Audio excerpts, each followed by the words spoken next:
Most women spend their lives trying to be what a man wants, and never once ask what he craves in the woman he cannot possess. He may not admit it, he may not even know it, but buried deep beneath the projections, the bravado, the control, there are unconscious desires that pull at him like moonlight on a tide. Desires for a woman not shaped by approval but carved from mystery, not docile but spiritually ungovernable. This woman is not ideal. She is not polished, agreeable, or tame. She is archetype. She is shadow. She is anima, and he both worships and fears her. You see, in the quiet corners of the male unconscious, beyond ego, beyond persona, there lives a yearning, not for comfort but for confrontation. A confrontation with his own depths mirrored in the eyes of a woman who will not submit to his surface, a woman who sees beyond his confidence, past the mask, into the trembling boy still seeking a mother, and who refuses to mother him. This is the woman who undoes a man,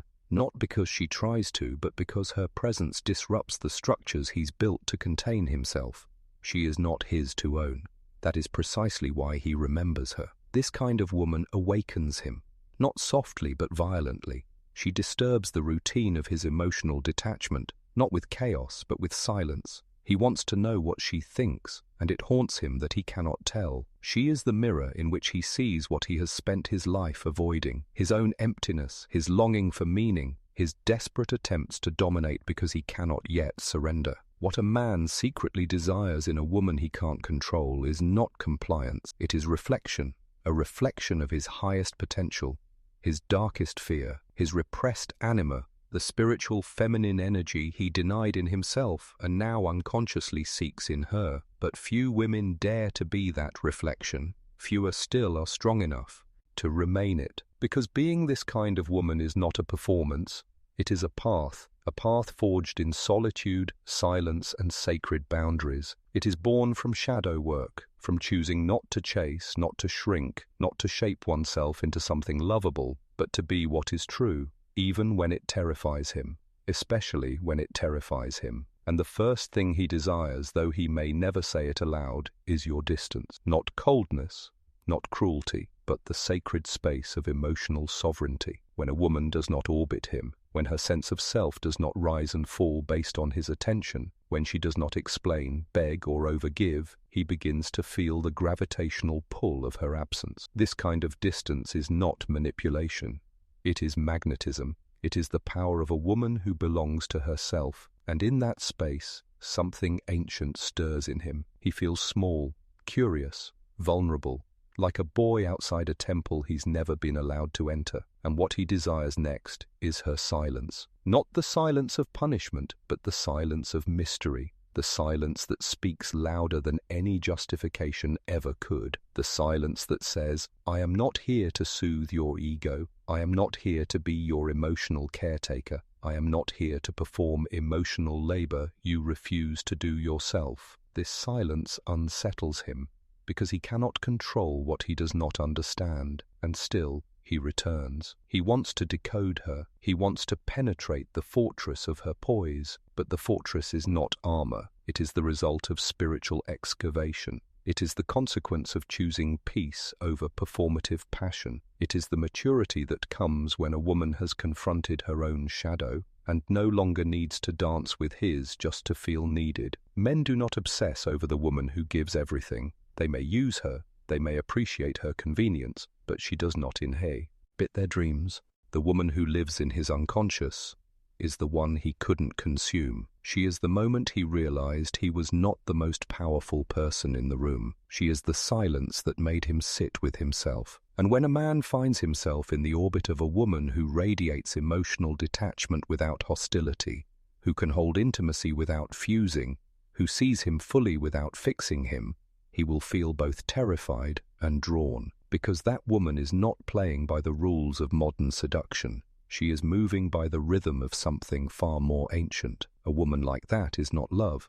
She is initiation. He doesn't know it, but what he's chasing isn't her body, her approval, or even her affection. It's the part of himself he's buried. She becomes the living symbol of his inner work, and that makes her unforgettable. When a man is confronted with a woman who cannot be controlled, his ego bristles. He will test her boundaries, question her indifference, try to provoke a reaction. But the more she remains rooted in herself, the more she reveals what his ego has tried to avoid. That control is not love, that possession is not connection, and that dominance is a disguise for fear. This is the paradox that haunts him.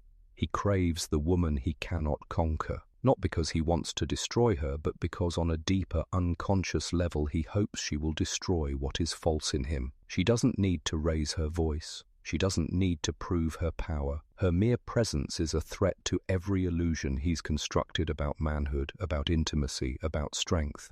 And yet, he returns, because she becomes a mystery he cannot solve. And in a world full of performance and predictability, she is the unknown. She becomes the gatekeeper to a part of himself that feels both terrifying and sacred. The next thing he secretly desires in a woman he cannot control is her emotional conte.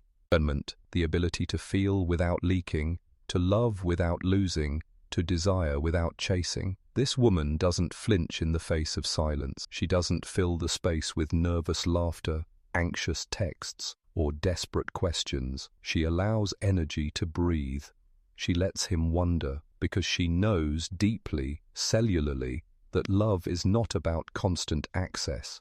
It's about reverence, and what he begins to feel in her presence is something most modern relationships have long abandoned: respect, not transactional approval, not performance-based attention, but reverence for the self. She is not a muse, she is not an emotional support system in lingerie. She is an embodiment of individuation, Jung's word for the sacred process of becoming whole. And when a woman walks that path, she no longer seeks completion through a man. She meets him as an equal, not a savior. She doesn't need his attention to confirm her worth. She invites it, but only when it aligns with her peace. He wants to be needed.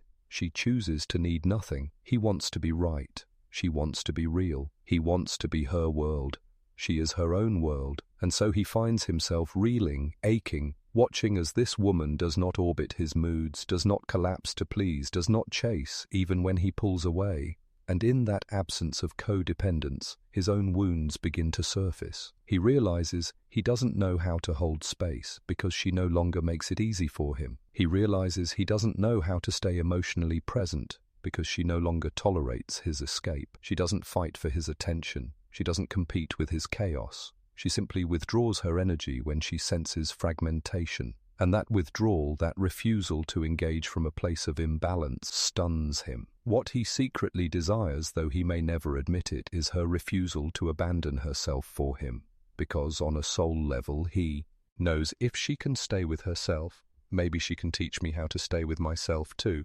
But here's the truth. She is not here to teach him. She is not his healer, his guide, or his redemption. Her presence may catalyze growth, but she owes him nothing. And this, perhaps above all else, is what he desires and fears in equal measure: a woman who does not need to be desired. He may chase women who flatter his ego, who collapse under his distance, who mistake inconsistency for chemistry, but it is the woman who doesn't flinch, who doesn't inflate him when he's empty, doesn't beg when he withdraws, doesn't adapt to win his attention, that stays with him, because she is the only one who ever made him question himself. The ones he could control, he forgot them. The one he couldn't, she lives in the architecture of his shadow. She is the woman he cannot touch without awakening. And that kind of woman isn't chosen by the man who still lives through his ego. She's chosen by the man who has lost enough, hurt enough, and healed enough to recognize her silence not as rejection, but as invitation. Not an invitation to possess her, an invitation to rise.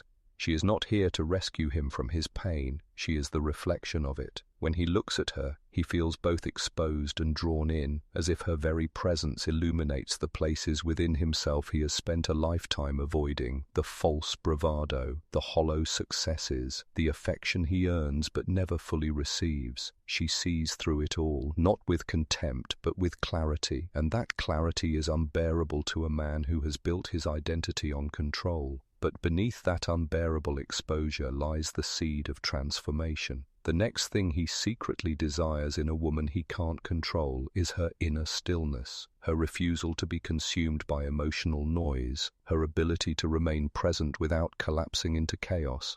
This is not detachment out of fear, it's detachment out of depth. You can feel it in the way she listens. She doesn't rush to respond. She doesn't speak to impress. She doesn't need to fill silence to be worthy. Her silence is the message. Stillness in a woman is not apathy, it is power. And for the man addicted to stimulation, distraction, or conquest, her stillness becomes a kind of mirror, a mirror that reflects not his performance, but his presence. She invites him into slowness, into presence, into emotional responsibility. And because he cannot control her pace, her response, or her boundaries, he begins to realize he cannot run from himself anymore. A woman like this does not chase. She also does not wait. She allows the man before her to reveal his nature, not through his promises, but through his consistency, through the integrity of his actions, through the energy beneath his words. He wants to be seen. She sees him. He wants to be desired. She may desire him, but never more than she desires her own peace. He wants to be chosen. She does not choose based on longing,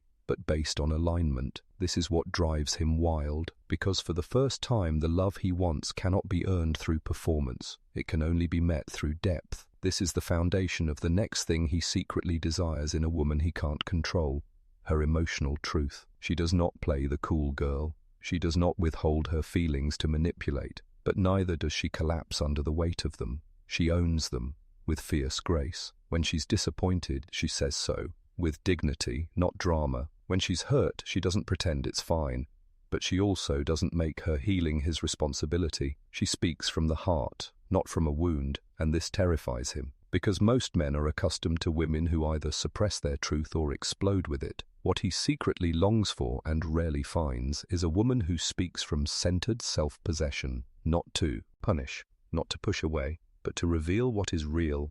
She doesn't fear being misunderstood because she is not performing for understanding. She is not addicted to being liked. She is committed to being honest. And in a world of half-truths and emotional manipulation, that honesty is both disarming and unforgettable. This woman isn't cruel, but she will not abandon her voice to soothe his ego. This woman isn't cold, but she will not fake affection just to keep the peace. She walks the razor's edge of feminine expression, where softness is not submission and vulnerability is not weakness. And in her presence, a man begins to feel both undone and awakened. She makes him want to meet her where she stands, not because she's demanded it, but because she's modeled it. In her truth, he glimpses the possibility of his own. In her depth, he feels the weight of his shallowness. In her self-respect, he begins to feel the gravity of all the places where he's betrayed himself just to be admired. He does not say this aloud. He may not even be conscious of it. But deep in his psyche, he knows.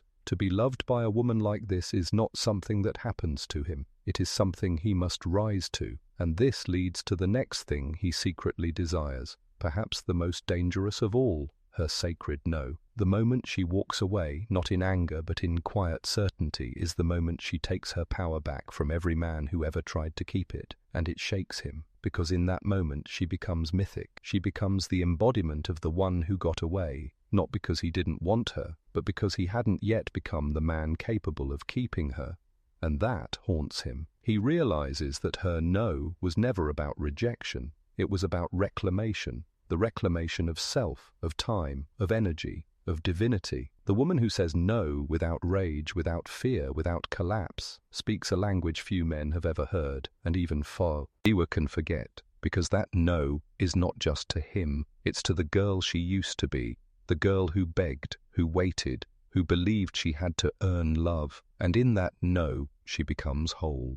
And once she becomes whole, she no longer serves as a reflection of his fantasies. She becomes a reflection of his limits. This is where most men falter, because when he meets a woman who cannot be controlled, what he's really meeting is a mirror of his uninitiated self. She doesn't argue, she doesn't defend, she simply remains. And in that quiet power, she exposes everything he has yet to face in himself. She is no longer a character in his story. She is the author of her own. And yet he wants her more, because she has become what Jung called an archetype of the unconscious feminine, not a woman acting out a role, but a woman embodying the untamed, unyielding soul of the feminine itself. She is not doing the feminine, she is the feminine. And that distinction is not something a man can fake his way into understanding. To desire her is to desire evolution, and that is no small desire. This brings us to the most difficult longing a man holds toward the woman he cannot control, her refusal to rescue him from his own becoming. She doesn't swoop in to correct him.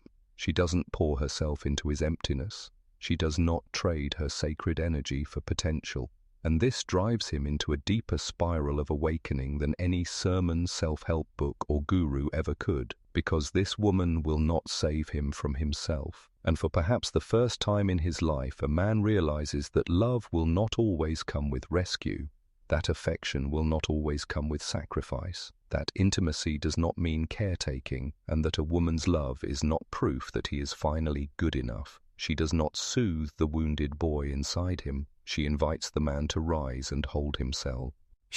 And this is where the real power lies, not in seduction, but in sovereignty, not in how much she gives, but in how little she tolerates that dishonors her. She has done the work. She has sat with her inner child. She has grieved the illusions. She has let die every version of herself that was shaped in the mold of male approval. She has been through the fire, and she does not come back from that just to fit herself into a box labeled palatable. Her radiance is not for decoration, it is for discernment. She sees clearly now. She can recognize the man who wants to consume her energy but has not yet learned how to contain his own, and she no longer makes excuses for that. This woman, the one he cannot control, has become something rare. She has ceased to perform. She no longer dances in hopes of being seen. She walks, head held high, with a rhythm that is wholly her own. She no longer asks, "Will he love me?" Instead she asks, "Is this love worthy of who I've become?" And that question terrifies men who are still rooted in conquest. It destabilizes the foundation of ego-driven pursuit, because the woman he cannot control is not seduced by attention.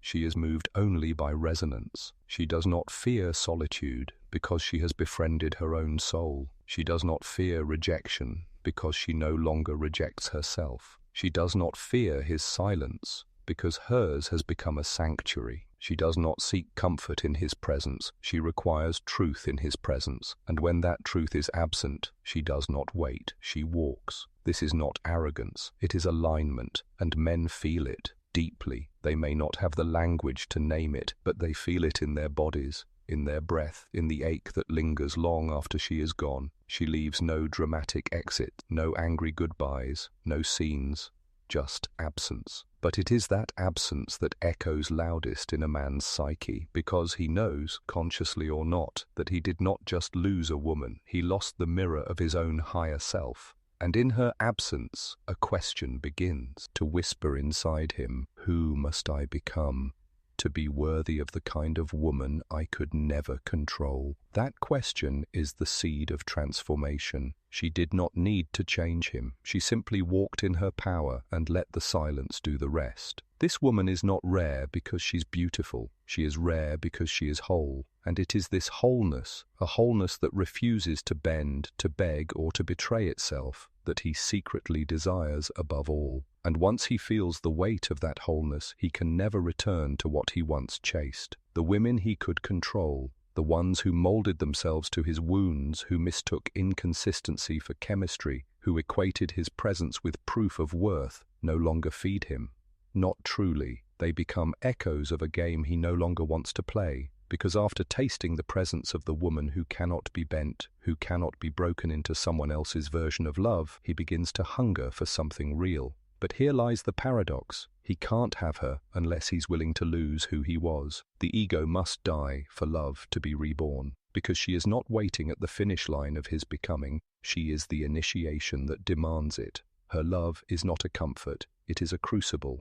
And in that crucible, the man is asked to burn away all that is false, the personas, the control, the conditional giving, the hunger for power disguised as passion. He cannot seduce her with performance. He cannot manipulate her with distance. He cannot bait her with breadcrumbs. Because she does not chase breadcrumbs, she feasts only on truth. This is not the woman who waits by the phone. This is the woman who reads your silence like scripture. This is the woman who hears, "I'm not ready," and translates it, not as a challenge, but as clarity. She does not need more time to convince you. She needs you to be a man who doesn't need convincing. And yet, this is what makes her unforgettable. This is what haunts him. She is not the one who fed his ego. She is the one who confronted his spirit. And for the man who is willing to go deeper, deeper than performance, deeper than projection, deeper than power, she becomes the reason he evolves. He doesn't want a woman who serves his comfort anymore. He wants the woman who challenged his illusion of control and walked away when he still clung to it. That is the desire he cannot name. That is the fire he cannot extinguish. He may not say it aloud. He may move on, distract himself, fill his life with noise and flattery, but somewhere, in the deepest recess of his soul, she remains, the woman who did not need him, and yet chose herself over the fantasy he tried to sell her. She is not cold, she is clear, she is not heartless, she has healed, and her healing became her filter. He remembers the way her presence demanded honesty, not with threats, but with standards. He remembers the way her body never betrayed her boundaries. He remembers the way she loved him without clinging, the way she kissed him without making him her home, the way she released him without closing her heart. She held space for his truth, but when his truth became unclear, unsafe, or inconsistent, she stepped out of the dance, not to punish him, but to protect herself. This is the woman who no longer sacrifices her nervous system for the possibility of potential, the woman who no longer mislabels adrenaline as attraction, the woman who knows that love does not ask her to abandon herself just to be understood. And now he begins to see it. He sees the difference between attention and devotion. He sees that the woman who disappeared did not vanish in anger, but in honor. He sees that she never needed to be cruel to be powerful. Her absence was enough. He sees, perhaps for the first time, that true feminine power is not loud, performative, or seductive in the way he's been conditioned to crave. It is quiet, it is vast, it is devastating in its clarity, and in that devastation the boy in him crumbles, but the man in him, he begins to rise. Because this woman who said no, this woman who didn't bend, this woman who reflected him back to himself, is not just the one who got away. She is the one who showed him the way, not to her, but to himself, and that, above all, is what he secretly desired all along. There comes a moment, after the ache has settled, after the ego has unraveled, after the chase has lost its thrill, where he understands she was never his to possess. She was his threshold, the final door between who he was and who he might become, because the woman he could not control was never just a woman. She was initiation incarnate. She arrived not to stay, not to soothe, not to submit, but to awaken. And in awakening him, she disappeared. Not because she was cruel, because that was her role. Every man who carries her memory, who sees her in the corners of dreams, who feels her silence like a song without lyrics, carries the echo of this truth. He did not lose her. He was meant to lose her, because only in the loss of illusion, only in the crumbling of control, only in the absence of the one who refused to bend, does a man finally face himself. And when he does, something ancient stirs. He begins to remember what the world taught him to forget. That intimacy is not conquest, that love is not control, that feminine power is not there to be owned, it is there to be honored. She did not make him feel powerless. She revealed the power he had never learned to hold with integrity. She did not reject him. She refused to shrink herself to fit within the limitations of his avoidance. She did not abandon him. She released him to meet himself, and in that sacred release he begins his real work.